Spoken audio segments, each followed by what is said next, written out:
for her, I just think. Actually, I don't think about it. I don't think Tiff is that self-aware at all.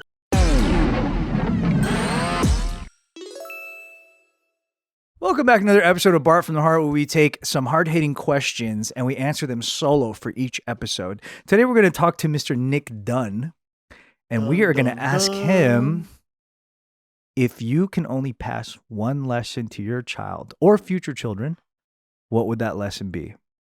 And why? Were you taught that lesson or did you learn it yourself? One lesson? Just one. If you can only pick one. The most valuable? Yeah, the most valuable, exactly. That's really, I think about this a lot, actually. I think about like what I'm going to pass on to my future child if I do have one. If you could pick one that will guarantee transfer, like which one is that? That's really hard. I asked Taika this question. What did he say? You know what he said? What? I was like, if you can only pass on one lesson to your son, what would it be? He said, math.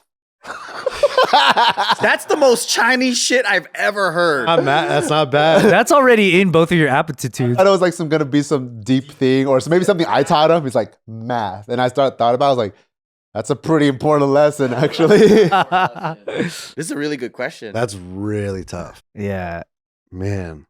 So I guess essentially it would be like, what's like the one code or one thing that you live by or you feel like has benefited you the most so that you want your kids to also like live by that?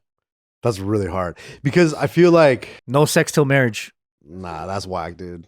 That's fucking whack, honestly. Try to have sex before marriage for sure.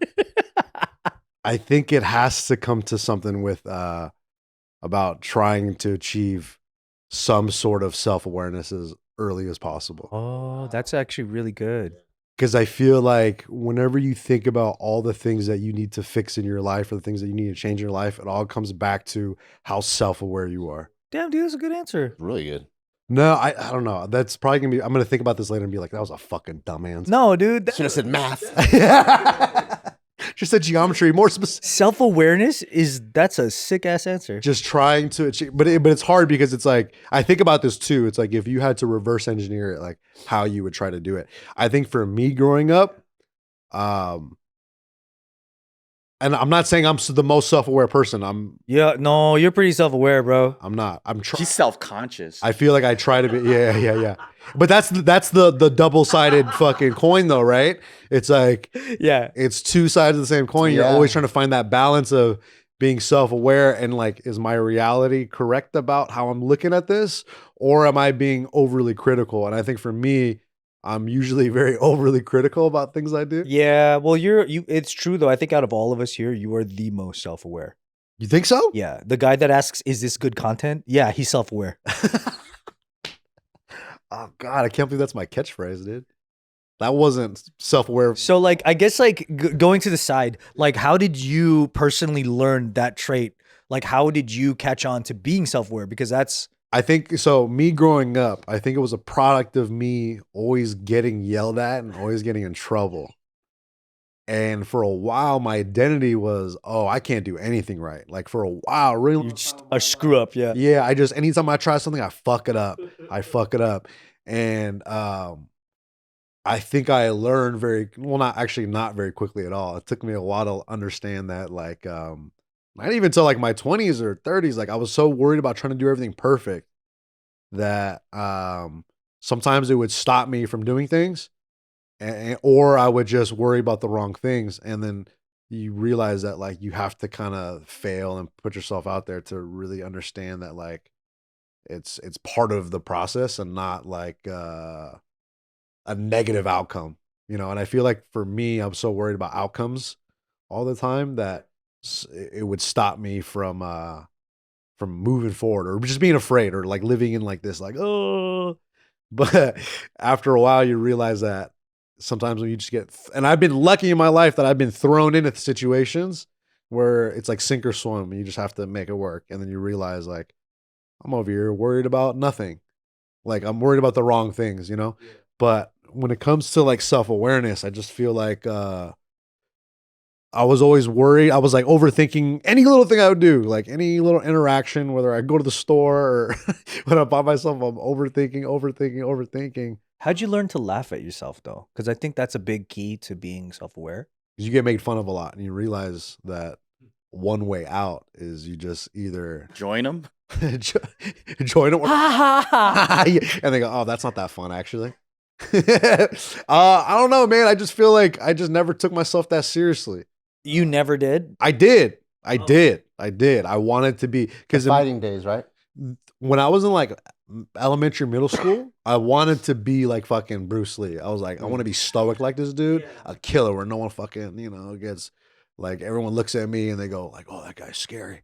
But that was not in my cards. You know what I mean? How old were you when you had a self-deprecation that you were aware of? Because I think that's something a lot of kids don't. I think it wasn't until I got to like high school. Oh, okay. That's pretty young too. That is young, yeah. I felt like in high school, I still thought I was too cool for school. It'd be too risky to be self-deprecating. But it was a balance though. But I learned that like when I would lead with maybe a little bit of humor or I would joke around. Where'd you learn that from though? Like, how'd you even figure that out? That's advanced. I think it was just based on people's reactions and how they would react to me versus when I would be very like cold and like to myself.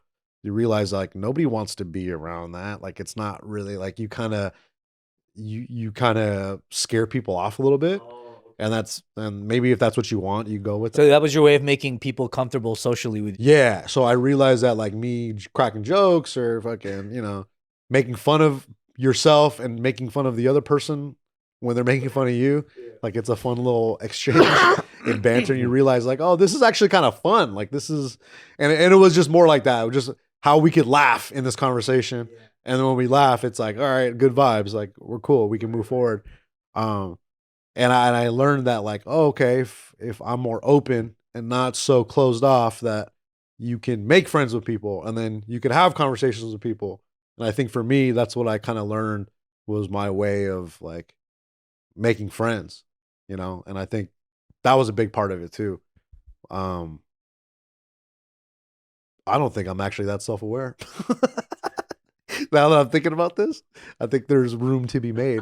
I wonder what the actual age is in development that someone can start doing that. Because, like toddlers, they're just reacting to the world and they don't really have a concept of self yet.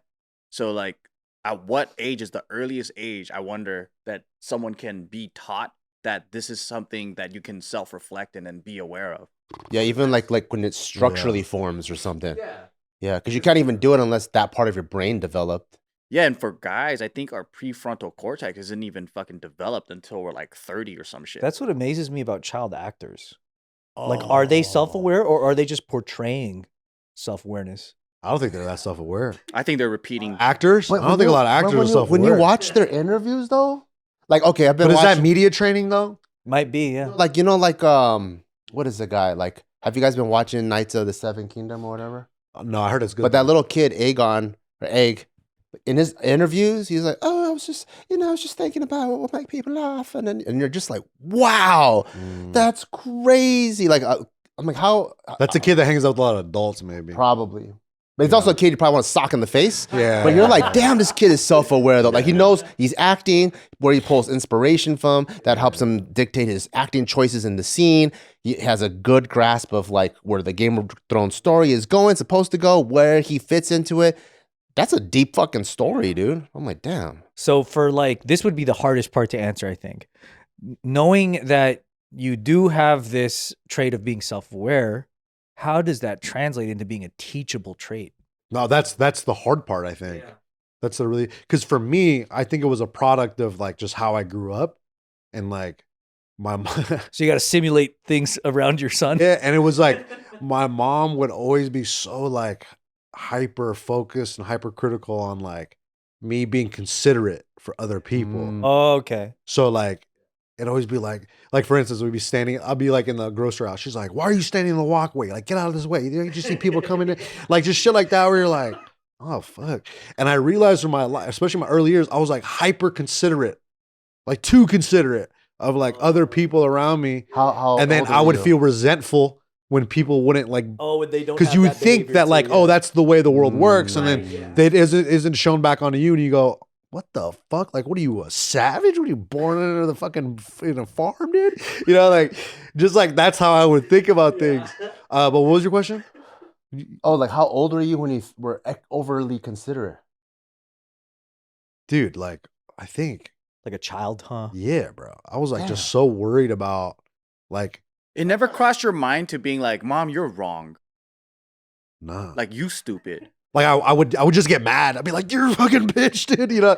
But like, Oh. but it was just, it kind of made sense after a while. Like it made sense. Like, yeah, you should think about other people. You should be, or like the things my parents would complain about, and I would see that, or like they complain about like my older sisters or something, like the behaviors that were like not unruly, and I go, oh shit. You take notes. But yeah, I'm gonna make sure I don't do that because I don't want to be seen as this type of person, you know. And then I would just hear people just talk shit all the time, and I think I'd always like be like, oh, I don't want them to talk about me like this, like, and I would just like internalize that and then keep that with me as long as like wherever I went, and I would just notice what people would say and how to just make sure I'm like, okay, I'm just gonna try not to do. Don't be that guy. Exactly, like don't be the piece of shit that everyone talks about behind their back. So would you say that, like, do you think that you have to be towards your son in order to instill that same quality? Would you have to be as hard on him as your mom was on you?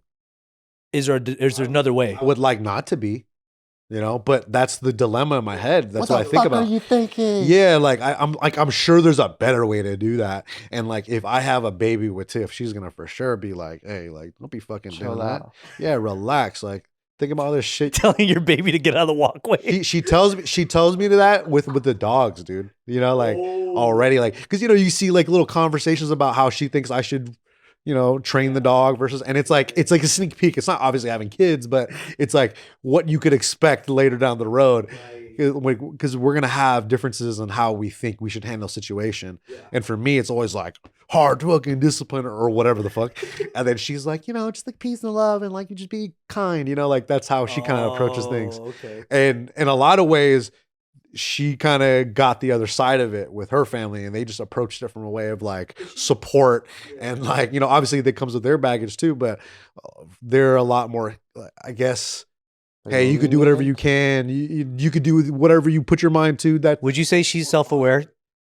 Yeah, I think so. How do you think she got that quality in a very different way from how you got it, right? Yeah, but I think it's like the contrasting styles of like parenting, right? And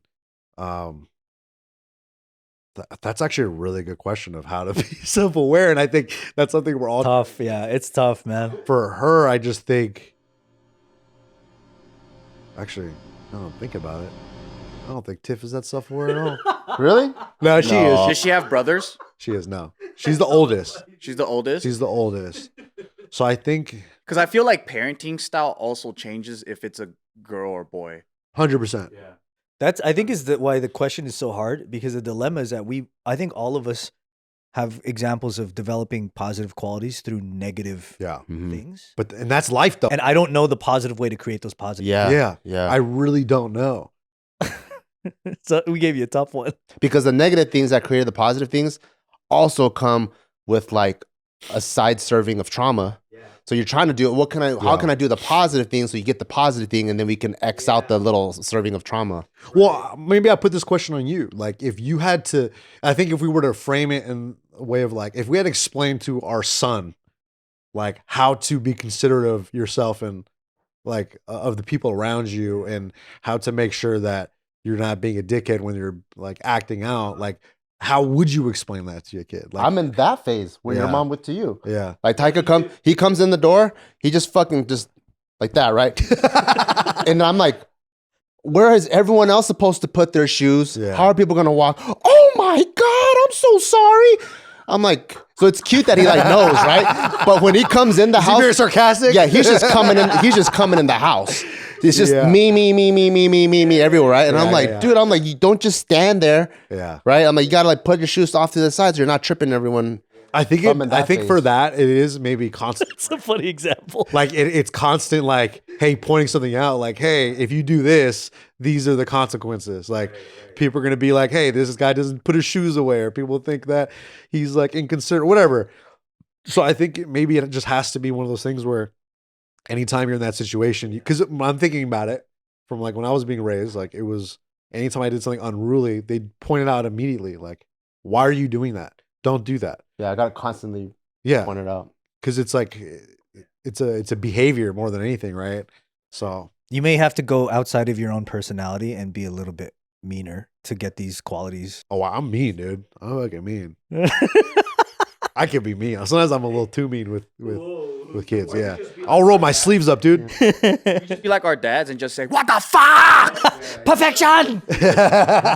Slamming doors. Well, thanks for answering that, Nick. I don't think I answered it very well. Put in the comments below if you think Nick answered that for you, and if not, tell us how he could correct his answers to better suit these conversations. This is another episode of Bart from the Heart.